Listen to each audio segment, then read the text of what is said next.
Imitadores. Sed pues imitadores de Dios como hijos amados, y andad en amor como también Cristo nos amó y se entregó a sí mismo por nosotros, ofrenda y sacrificio a Dios en olor fragante. Efesios capítulo 5, versículo 1 y 2. ¿Cómo usted va a imitar a alguien a quien no conoce?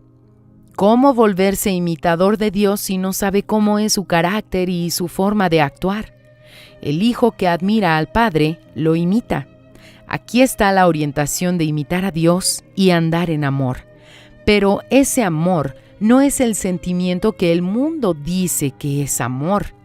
La explicación de cómo andar en amor viene ahora mismo. Andad en amor, como también Cristo nos amó. ¿Y cómo Él nos amó? Se entregó a sí mismo por nosotros, ofrenda y sacrificio a Dios. Entonces, así debemos andar. Este es el amor con el que tenemos que amar, sacrificar, dar, hacer lo mejor por los demás y para Dios. Entregar la propia vida como ofrenda y sacrificio a Dios, en olor fragante. Lo que Él hizo, debemos imitarlo. Sacrificar nuestra voluntad para que sea hecha su voluntad. Debemos ser la propia ofrenda en el altar.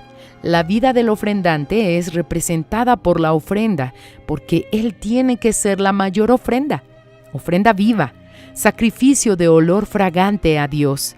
Dejar la propia vida para que Él viva en nosotros, pues entregó su propia vida para que pudiéramos vivir.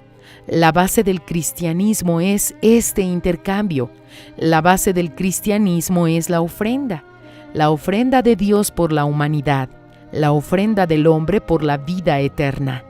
Entréguese como ofrenda viva, sacrificio agradable a Dios.